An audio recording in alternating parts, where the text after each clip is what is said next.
I did that just as you were taking a sip of coffee, Tom. Apologies. No problem. All right. That's okay. Is it the first cup of the day? It is, yeah, 8 a.m. here. Good. All right. So for those of you that are already in the room or just joining, feel free to drop into the chat where you're joining us from, and then we'll make a start in about 30 seconds time. So 8 a.m. Tom, where are you joining us from? And what have you been up to for the last 2 years since leaving Monzo? So I'm in San Francisco. I took a good year off, although it's a pandemic, and then I angel invested pretty prolifically in 2021. I made about 75 angel investments, including in Screenloop. And then I joined Y Combinator in 2022, more or less, and I've been there about 18 months. I see the branded jacket, the Y Combinator. Yeah, I'm about to kick off YC interviews in about 1 hour. So, okay. So talking to startup. Busy day. So what's the west coast of America like today? Is it okay? We've still got rain and sun here in London. It was sunny yesterday. Today looks pretty cloudy, actually, although I think the weekend's going to be great. Saturday is going to be sunny. I'm going to be riding my bike. It's going to be excellent.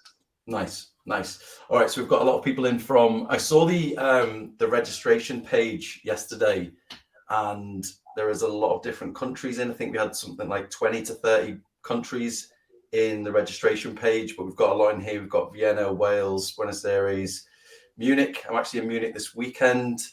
Hopefully the weather's better there. It looks like it's going to be a bit of a washout. Austin, great to see a variety of people in. So I guess the majority of people are probably here to see you, Tom, not really me, but to give a brief introduction to Screenloop and who I am. So I'm Anton, one of the co-founders of Screenloop.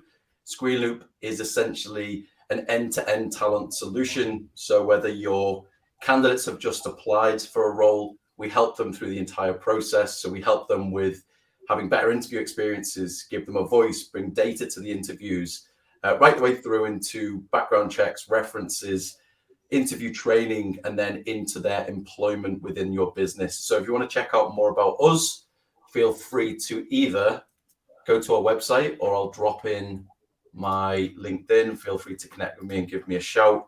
So feel free to add me. We've got a couple of names that I recognize just popping in. Hello all. All right.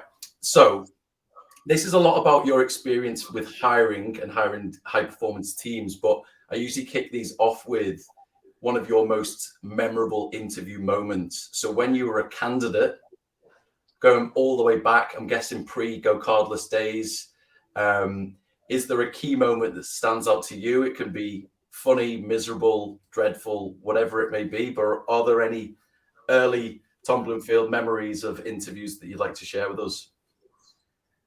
Put you on the spot.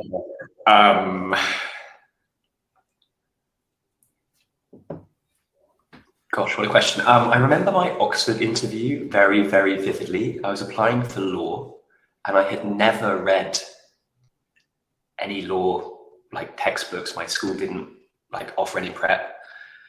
And they gave me a case to read, and like a legal case report. And I'd never read one of these.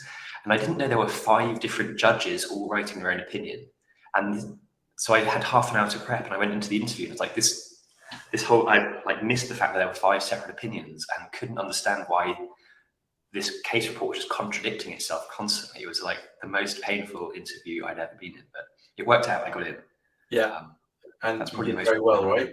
You did all right for yourself. You did okay. Nice. All right. So what about when it flipped? Was the first interview that you conducted Go Cardless, or did you interview prior to that in any of your consultancy roles or anything before? Yeah, that was probably the first one. I think it was when we hired Harry Ma, who was our CTO at Go Cardless.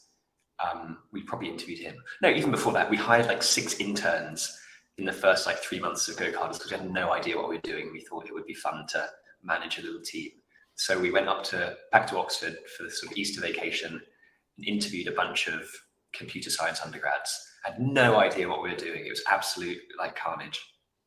Who did you just coach yourselves on how to actually interview? And these are important hires, right? Go Cardless had just started. We shouldn't have been hiring interns, honestly, and they were kind of joke hires, and so it was a nice. It was a low stakes introduction, but we were just making shit up. I think we probably Googled around like how to interview, no real experience ourselves. Harry Ma was the first like serious one. I think we probably only met 3 candidates, and we just got really lucky with him. He ended up flying out to San Francisco with us to do Y Combinator, sleeping on mattresses on the floor for 4 or 5 months, existing on $500 a month pocket money. And he was with that company for, I think, 6 years, and then joined me at Monzo afterwards. So that was a very, very impactful hire. I think we're just extremely lucky. So he stayed with you pretty much throughout your career then. Is he still at Monzo now? Has he left? He started a company which he sold to GitHub a few years ago, and is, I think, now exploring what is next. Nice. He's a very good CTO, and I've got my eye on him. For your next venture, whenever that may be, or for one of your many investments. Possibly. I think the last time that we spoke, you'd made maybe 20 or 30 investments. Yeah, I just looked. Well, we spoke in July. Well, I first heard about Screenloop in July 21. So yeah, I probably would have made about 20 or 30 by that point. It just accelerated to the back half of the year. Any standout ones? Any that you've had to get involved with key hires? Any of those backstories for any of the maybe early stage founders or people that are thinking of starting their own business on the call?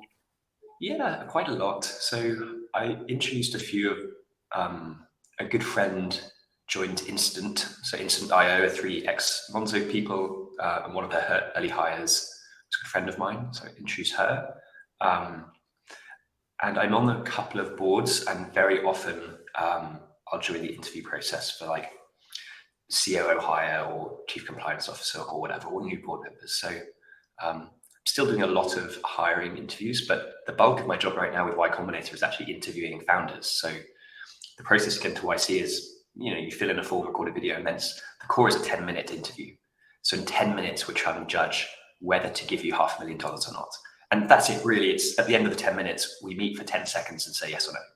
And that's basically the diligence process. And you, off the back of that 10-minute interview, you'll get $500,000 in a place in YC. And that's pretty high stakes. And it's sort of actually incredible how much signal you can get out of a 10-minute interview. What's the sort of pass rate? I think I've heard in the past. What can we share the pass rate of people that apply? I think it's pretty public. So we get about 20,000 applications per batch, and we'll fund about 300 of them. So about 1.5% overall pass rate. We only interview probably 1,500, I would guess. Don't take that as gospel. But yeah, we fund, so 300 out of 1,500 roughly would actually, 1,500 interviews will get funded. Amazing. So a lot of founders met over the past couple of months, years then. Oh my God, yeah. Yeah. We got a little bit longer than that, I think, when we spoke, but obviously different type of investment. But yeah.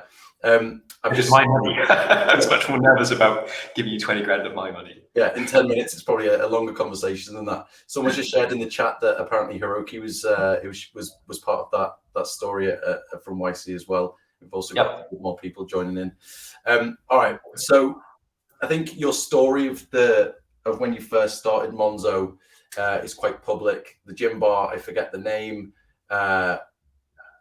Ask for Janice. Ask for Janice. I've got a question for you, actually. Has Ask for Janice started to give you free drinks when you go there? Because they must have taken off. Surely they've taken off since you've made them slightly more public than they probably previously were. That's a great question. I think they don't really like the attention, actually. They're sort of a very, I think permanently closed. They are closed. Was that around the time that you started talking about them, do you think? Maybe, I don't know. You forced the closure. So right at the beginning, there was that core group of you, and there are so for the early stage businesses that are on, I saw quite a few founders of startups on the call. So you had that core team. How did you go about hiring from those early stages? Monzo wasn't quite as known as it became, but how did you go about hiring, and what were you looking for in those early stages? And I'm guessing you learned from GC that it wasn't necessarily what you did at GC that you wanted, hiring loads of interns. Exactly. At GoCarders, we were, even after we got funded, we were very, or at least I was, I can't speak for the other two, sort of unsure of our positions, lacking confidence, I guess. And so as a response, we didn't hire anyone who was older than us. So we just had this incredibly young team. We were all in, 25, 26 or something. We might have hired someone who's like 28. But it was a very, very young team. We just never worked with older people. So that was an immediate change at Monzo. My co-founders were in their early 50s, I believe. And in the early days, the way we hired, we just went to people we knew. I think this is the first trick for anyone hiring network. Yeah. So Jones, I brought on as one of the early programmers and then eventually CTO. I'd met him in New York a couple of years earlier. He was one of the smartest and most effective engineers I ever met. We hired Leah, who was a good friend of mine from university. I found this guy at a conference, a guy called Matt Heath. I went to a Go, programming language Go, sort of meetup in London where he presented a sort of microservices architecture that he'd spent the last few years re-platforming Halo, which sounded like a real pain. But he'd basically gone through this exact same process that we wanted to follow, basically a microservices-based architecture. And I sort of sidled up to him at the bar afterwards and said, you built this for a taxi company, why not do it for a bank? And he seemed a bit intrigued. And we managed to recruit him after about 2 or 3 months. And then he just recruited about 8 other people from Halo. So first trick is mind your networks. Second trick is when you hire someone good, get them to mind their networks and just be really, really diligent about sitting down with them and going through their previous experience and just getting to list out the best people they worked with from work and university. Even if they say, oh, they're unhireable, like we can't poach, whatever. It's like, leave that to me. Just give me their names. Let's figure it out. And then maybe, even if not immediately, they'll be looking for a job at some point in the next year or two. And so having that list of people is very, very valuable. Because we do something similar, and would you bring that up in the interview process and potentially, at the early stage, it's scrappy, right? I think everyone gets that you've got to be thinking on your feet. So would you actually bring that up in the interview process and potentially make a hire based on network if you had two equal candidates and one came to the interview process with great network, could list out all the people that they could bring in? Is that something that you would potentially use as a criteria as well? Yeah, possibly. But I think I've never done that consciously, but yes, that's a good point. What about when the network starts to run out? So I think Monzo was quite lucky, correct me if I'm wrong, in terms of by this time, the buzz that was created specifically in the engineering community. I remember being at Stack Overflow, one job went live for Monzo, and I think it had the most applications still to date that any engineering job had ever had. And we had to take it down because there was over 1,000 applications in the team. It was a terrible business for me to upsell, but it worked so well. I didn't know that. That's great. So yeah, we probably got to 20 or 25 employees and then sort of had this very early buzz. And there are a few things we did, I think, that worked really well. One is just have a very, very big mission. We're here to build a bank from scratch, something bold and exciting. Slightly counterintuitively, the harder the problem you are trying to solve, the easier it gets to recruit. If you think about that for a few seconds, it sort of makes sense, right? If you're building a copycat like social network for dogs or whatever, smart people like, this is boring.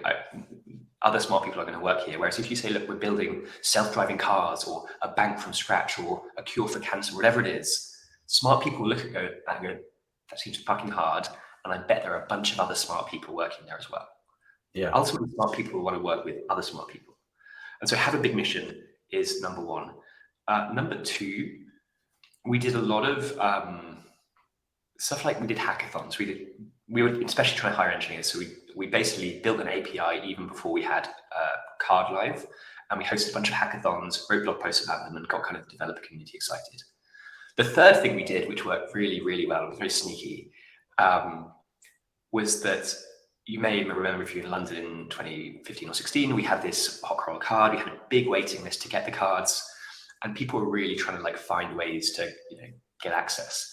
And so I emailed top 20 or 30 companies that we were excited to go and hire from, and offered to come and do a lunch and learn. I'll come to your office, I'll tell everyone about Monzo, and I'll bring 30 cards so all your employees can skip the queue. And none of them figured out what we were doing really, which, I mean, we were there to get customers, but 2 or 3 days after I did each of those talks, we just get a flood of applicants. So we did it at the BBC, we did it at TransferWise, McKinsey, whatever, all of the kind of top places that had great talent. We went and sort of shared the mission. That's not a tactic everyone can use, but more sort of generalizing, just finding a way to kind of spread your name, and get into the consciousness of the kinds of people you want to hire, whether that's developers or otherwise. Yeah, I remember Jonas and a few of the team came into the Stack Overflow office with pizzas, beers, cards. And I think everybody in that office took a card, and subtly did we know what was actually going on. So now we know. You actually moved offices probably, what, 6 or 7 times in the early years? I remember every time that I spoke to the team or went to visit, it was a different office space. Was that a big headache at the start? Because of the expense? It's probably silly, but I love getting a bargain. I don't like paying I'm very stingy as a founder. And so we would always go and get like lease ends. So instead of paying for a week, I didn't think WeWork even existed back then, but instead of paying for an expensive lease, which has a bunch of problems, we would go to agents and say, what leases do you have on your books that maybe only have 6 or 12 months left to run? And we'll take it. And there were times when I even would go in with like a bunch of workmen over Christmas holiday for Go Cardless once and actually like rip up carpet and try and like sand the floors to make it like a little bit more pleasant.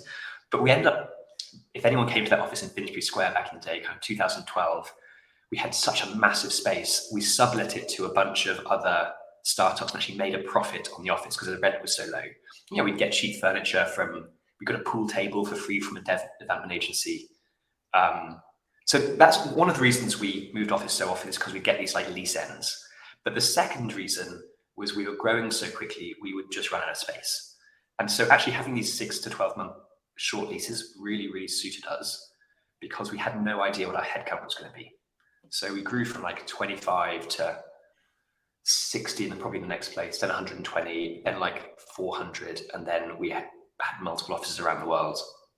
It just got crazy, in the course of like 3 or 4 years. Like before you got to that huge growth, for the early years, I remember how quickly you were releasing product features, updates, and it was just incredibly, it was amazing to watch because you would release these features and just to the world and say, this is what we're working on. And even just the ability to freeze your card in the early day, everyone's heads fell off that, why haven't all the other banks done this? Like you mentioned the purpose, the mission, the vision. Was that the real driver behind the early success and how the team was motivated and how you were able to create that culture that had a knock-on effect? So everybody that joined was then a winner as well? I think it's a combination of, having this mission and vision, but combining it with a very rapid pace of execution, which honestly came from Y Combinator. You can see I'm wearing a little badge. This sort of set of mantras, like a very specific way of launching a company that Y Combinator teaches you, which is basically to like launch prototypes really, really, really early and iterate with your users, talk to your users very rapidly, listen to them, build what they say. And lots of people were starting banks at the time, actually. If you think back, there was Starling, but also Camden and Atom and a bunch of others. And they all had big visions, but most of them were executing extremely slowly. And they would say, we'll get the license and then we'll launch. We said, I'm terrified that I don't know how to get customers, basically. And so what's the minimum thing we can launch early to try and figure out what customers want to get customers? And that just worked incredibly well. So when you have a team, first of all, with a big mission, but second, with this like very rapid pace of iteration where it becomes reinforcing. You launch something, customers love it. And so you're even more excited to work on the next thing that you launch because customers love that as well. And it's like constant dopamine hits. And the customers really loved it as well because this is counterintuitive. And I talk to a lot of entrepreneurs who are unwilling to launch early because it's sort of say, what if it's not good enough? What if customers don't like it? Whatever. For a set of early adopters, and it's not everyone, maybe 1 or 2% of the population, the value they get in a product is almost more about like being the first one in the know. They have like this amongst their friendship group, they're the ones who got their iPhone first, they were onto the new social networks first, whatever it is. They get value in like being there first and then being able to tell their friends about it. That's sort of social kudos.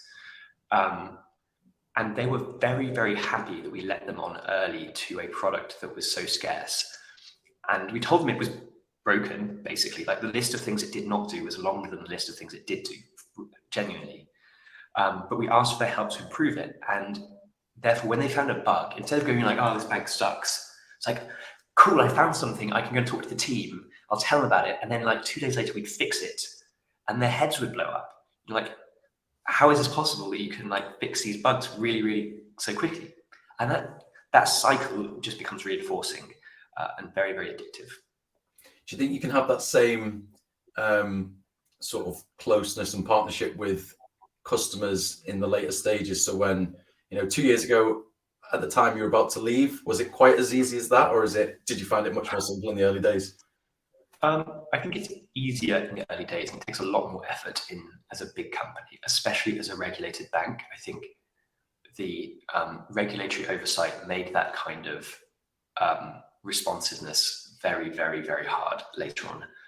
But if you look at what Brian Chesky at Airbnb is doing, in the last month or so even, that's a really, really good example of very directly and personally talking to users and responding to their feedback. I mean, look, part of it is a PR stunt, no doubt. He's a public company CEO. He's not stupid. But he ran a massive Twitter thread saying, what are your picks about Airbnb? They went away, they fixed it. They released this huge video with all of the stuff they fixed. He's now hosting Airbnb people in his house.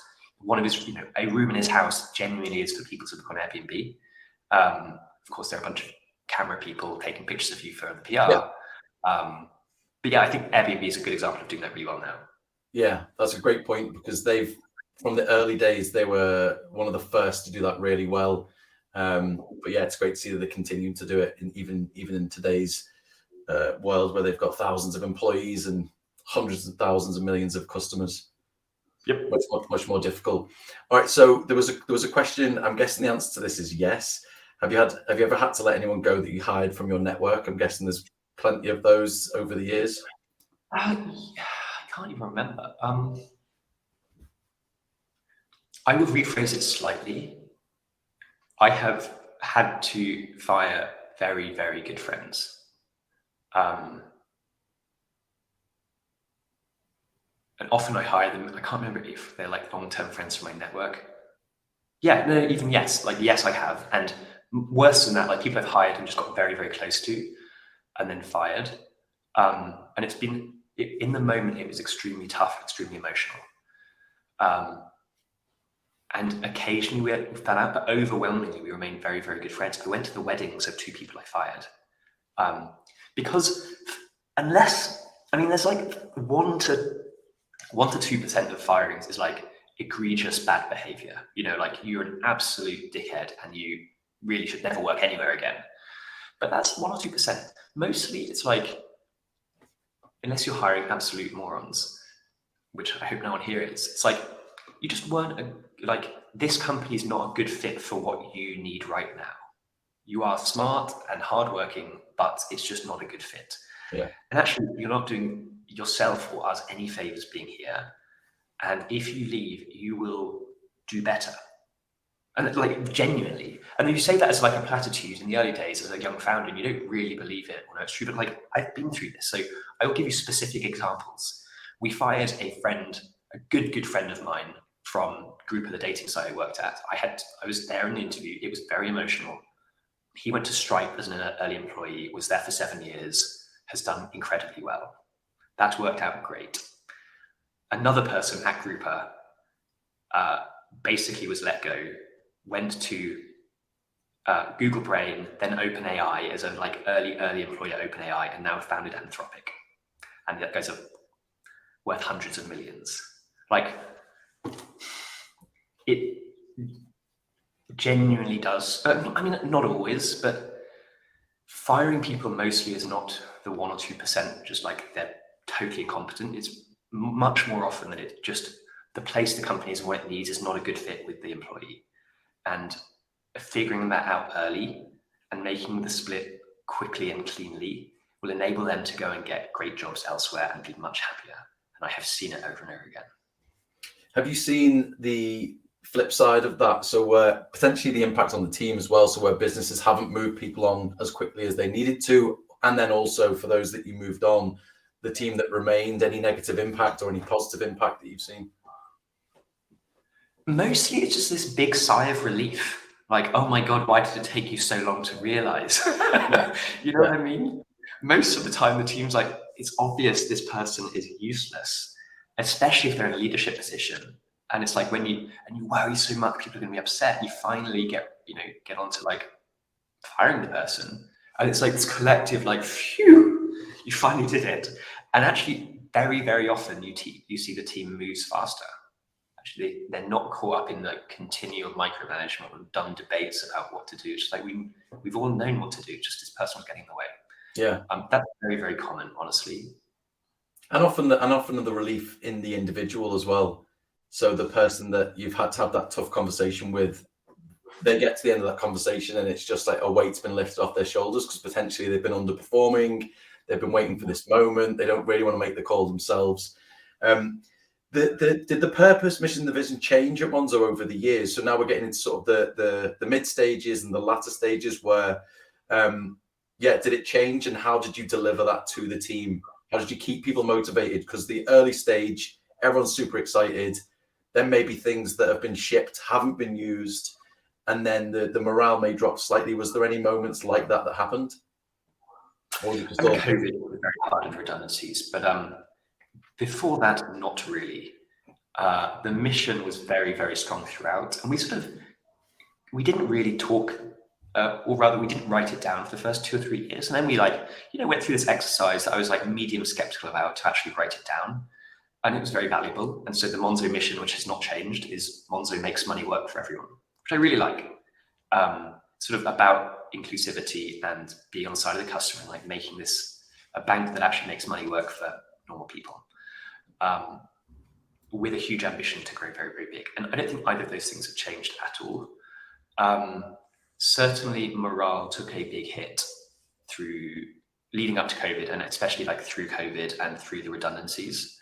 And I was on a talk with Sujata, who's the COO there now, looking at kind of employee NPS, and it was sort of up around 50 or 60 most of the time and dropped to like 10 during 2020 and 2021, and it's back up now at 50 or 60. So I think there was a couple of really tough years. I mean, I left, and I'm not saying that was the cause of the morale drop. Perhaps that was more of a symptom of the things going on than the cause of the morale drop, if that makes sense. But there were certainly 2 years of tough times. So you mentioned a bit of data there that you would collect as a CEO and track potentially when you'd left, even still giving advice to the current CEO. What other data and metrics would you look into? Are there any talent specific metrics? Let me take that back a step. So when did you step away from the day-to-day hiring or any sort of bigger roles?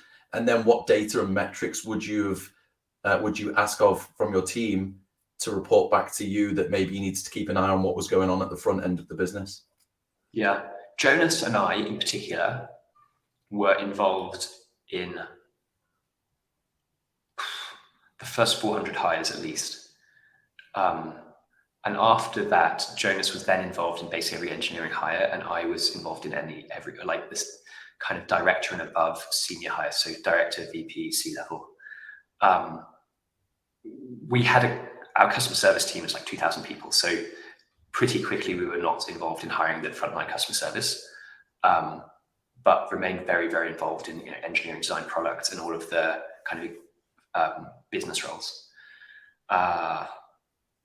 Was it difficult to take a step back from a lot of, not necessarily customer service, but a lot of the lower level? Because I still speak to CEOs to this day that are 200 to 400 employees, and they're involved in every single hire that the business brings in. And something like, not to give a shameless plug, but something like Screenloop with recorded interviews allows them to take a step away and check in on those interviews to actually make an informed decision without having to be involved in slowing the process. Yeah, I think up to about 300 or 400 people, it's reasonable to have some involvement. beyond that, I mean, was I nervous about it? A little, but it was just so overwhelming that it was going to be impossible. Like, we didn't have Screenloop back in the day. The thing I would recommend to people is to find, there are various sort of cliched names for this, but a small number of people in your organization who you think have excellent judgment. And even if you are not in the interview, make sure they are in the interview and they are empowered to veto people. So the biggest problem is you get someone who's like, again, huge cliche, B players hire C players. I hate that so much, but I think the direction is right. If you hire someone mediocre, I don't think they have the intellectual caliber to assess how good someone else is necessarily, and will then just hire other mediocre people, and that becomes infectious.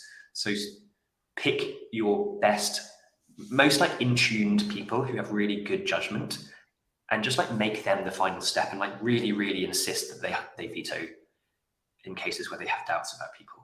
Yeah, I like that. I know that GC still do this really well with their engineering hires. Like a level 1 engineer would never interview an entry level, but a level 2 would potentially interview a level 1, etc. And it goes up the ladder where there's always somebody slightly either more senior or more knowledgeable that's involved in the process. I know a lot of businesses do that.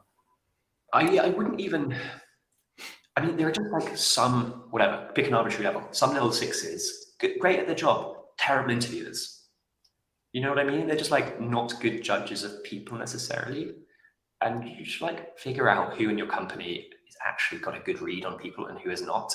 And just spreading the interview burden equally just seems bananas. Yeah. Especially when I think LinkedIn put a stat out quite recently that 70% of hiring managers have had 0 to minimal interviewer training.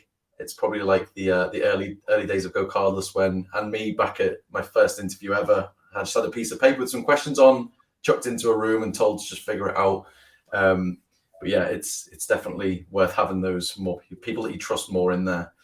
I know that we don't have a lot of time. There are a lot of questions in there in the chat. I'm not sure if we can pick any out. All right, I'll ask a couple more just to keep it in line. So, any big mistakes, regrets from any C-level execs that were brought in? We get asked a lot at Screenloop for advice on hiring C-level execs because potentially the talent team has never hired those individuals before. Any learnings from your time on those?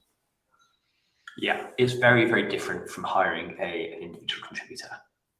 Very, very different.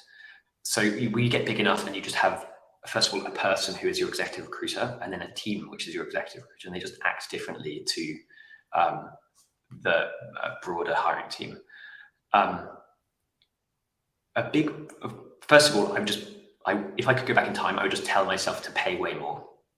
We held kind of C-level salaries at like 120K for way too long and just did not get good people. Also, we got some good people, but many, many potentially good candidates were pushed away because the comp was just so below market. I would basically realize with the C-level hires that they have spent their entire career doing interviews. And so they sort of know the tricks. And therefore, I would just downweight the interview performance dramatically. Like, I'm pretty sure I could pass most interviews now. I've just done so many thousands of interviews. I can just tell what you're trying to ask and I will give you the answer you're looking for and manipulate you. And any good C-level executive will do that. And it's fine, right? It's just, they're not trying to be, it's just natural as you've done so many. So downweight the interview. I would try to actually dive in and solve business problems with them. And then I would rely very, very heavily on backdoor references. Like, I would not ask them for references necessarily. I would go through their LinkedIn and find people they worked with and try to get references, good and bad. And my worst C-level hiring mistakes are when I did not do that, and it was horrific.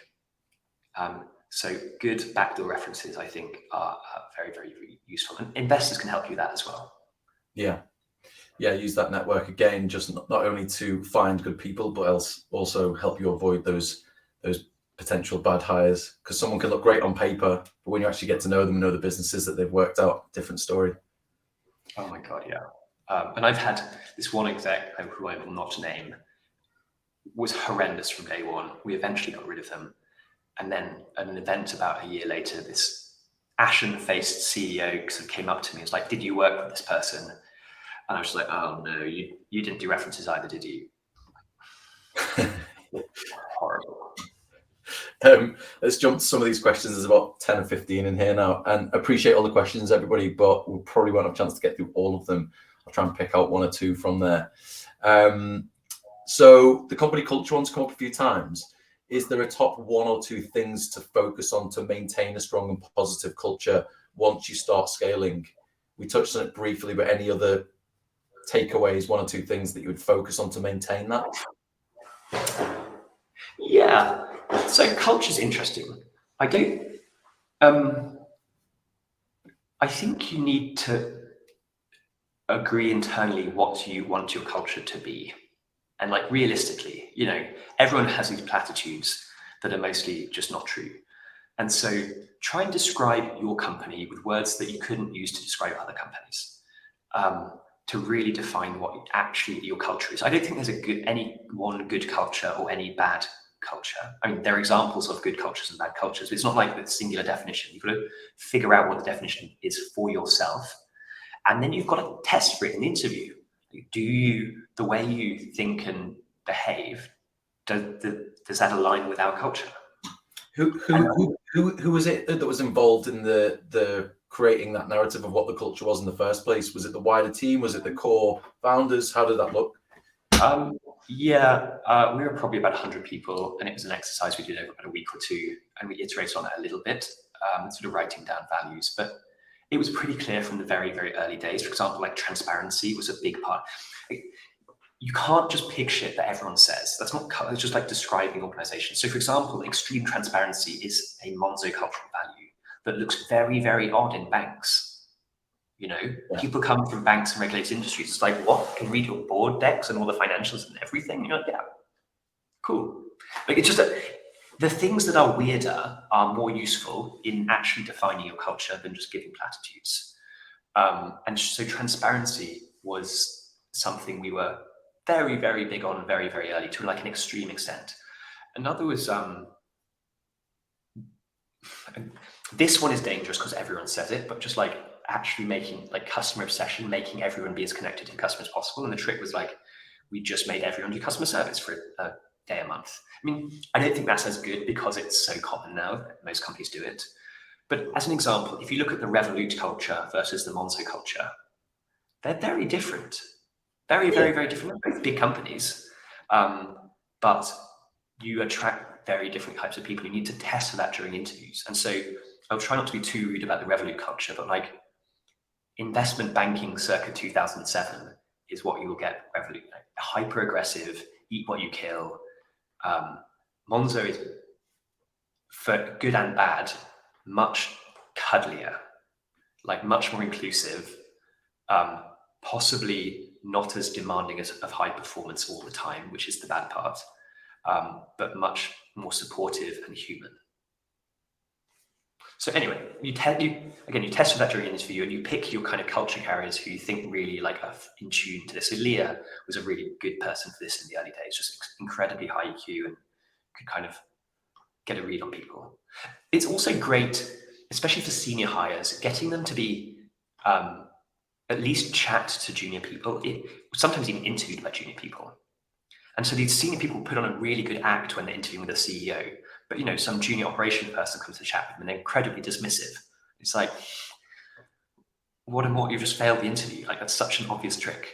Yeah. But so many people do it. You know, they're being shown around by an assistant and they're just incredibly rude and dismissive to the assistant. So I get feedback from all those people, like if you have a receptionist, that person, the assistant, the junior ops person, that we'd have customer service people interview our COO. And some CEOs would just botch it. Just be like, you're not even worth my time. See you later. Crazy. Yeah.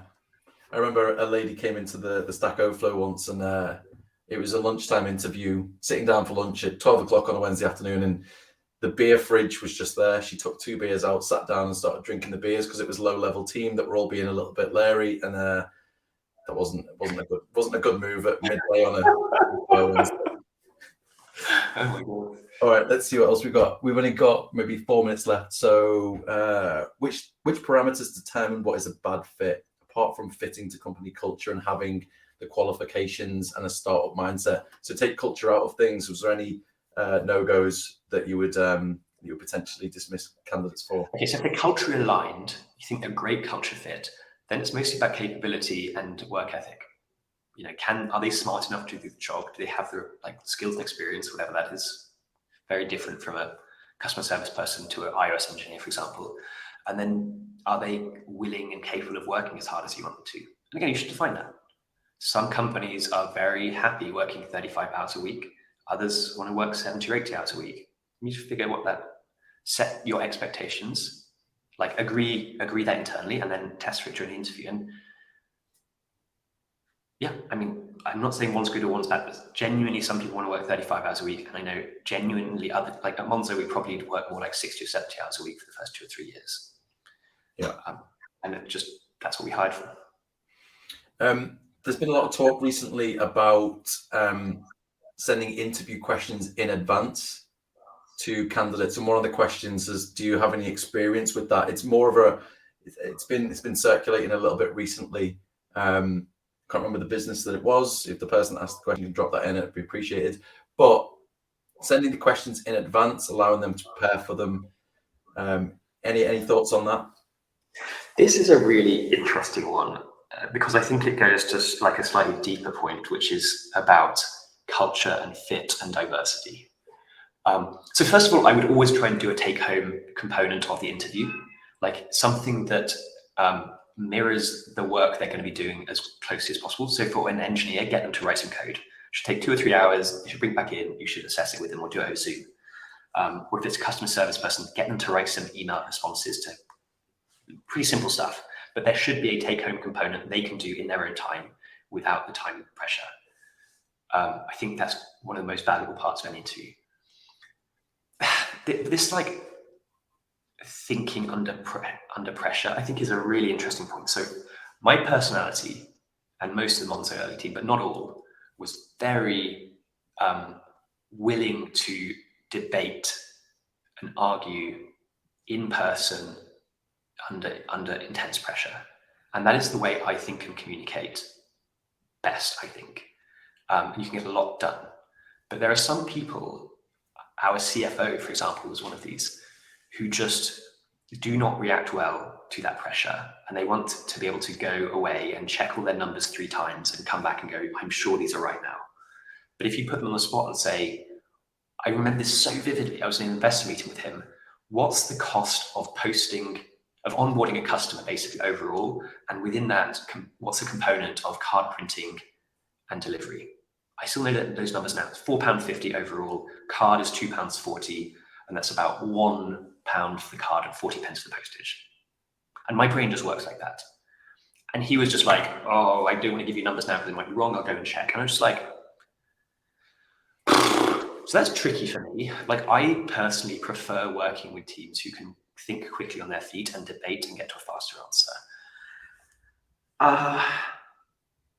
And I'm really conflicted about this because I think in the early days, if you hire for homogeneity, like everyone thinks the same, and by diversity, you can talk about racial diversity and gender diversity, but actually like diversity of thought is a big, this was a white guy, right? You know, old white, well-educated man, not particularly diverse compared to me, you'd think, but thinks incredibly differently.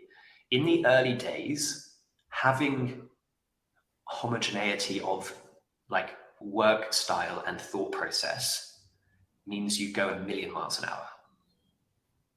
And as you scale, sometimes then means you're not getting the best out of a bigger team. So it's a trade-off. Leah wrote a great post called Diversity Debt on this. But the PayPal founders basically talked about how they got their entire engineering team from University of Illinois. They were all from University of Illinois because they spoke the same vernacular. They had the same professors. They were taught to code the same way. They wouldn't sit and argue about coding styles. They would just get things done. And so in the early days, I think thinking the same way is really, really valuable. But as you get to 1,000, 2,000 people, you miss out on diverse talent. And by diverse, I mean different thinking styles because they don't thrive in the same environments. And therefore you need to like adapt working styles sometimes and give people more advanced notice of questions, or maybe bring up a question in the meeting and then let them go away and like present it the next day or whatever that is. Because it's easy to hire a monocultural team of 30, but you just run out of people by the time you get to 1,000, 2,000. Anyway. Did that then mean that Monzo broke off internally into different subcultures within the business? Yes, actually, yes. And by the time we were 1,000, 2,000 people, we'd split it into like what we call collectives, but basically mini companies, each of sort of 200 to 300 people. So finance was a internal collective, but it cross-functional. So within finance, you'd have accountants, you'd have a couple of compliance people, probably 8 or 10 engineers in the finance team who were maintaining all of the payment systems and reconciliation. So interesting cross-section of skills, but with the singular goal of making sure the numbers add up. Whereas like the growth team was heavily biased towards marketing and design and front-end engineering and whatever, with some back-end. So yeah, and compliance, again, totally different. Most of them worked at big banks. A very, very, very different culture. That was interesting and tricky. So this sounds like it may be the point at which things started to get a little bit more difficult to manage. That's fair to say. I don't think it's inevitable. I think we had some of it worked really well. So for example, the finance team, I would say, was pretty high performing. A very, very different culture to the way I think and act. I mean, and there are core cultural foundations you're just not going to let slide. But the finance team for sure was less like direct and argumentative and more like, give us time to check the numbers. And engineers who gravitated there were also like a little more introverted, very, very thoughtful, very good at their job, and built some incredible stuff. So I think when it works well, it can be very, very powerful. I think culturally, the compliance team was more tricky because they were all hired very quickly in response to regulatory pressure without keeping the hiring bar quite high enough, frankly. And I say this off the record, please, if people, please do not tweet that. And so we got this weird cultural infusion of like 70 people fresh from the big banks. And that was very tricky to integrate into the culture. Got it. I think we're just over time. I can see a couple of other questions. Apologies for not getting round to all of them. There's some good questions in there as well. We'll try and send out a follow-up after this. Any final thoughts? Once again, thanks, Tom. Any final thoughts scaling high-performance teams to round things off? Yeah, the final thing I would finish with is just, I think the part of being great at hiring is actually being great at firing. We touched on this briefly, but I would use probation periods aggressively. I don't think anyone does this well enough. And so I would have a probation period for everyone.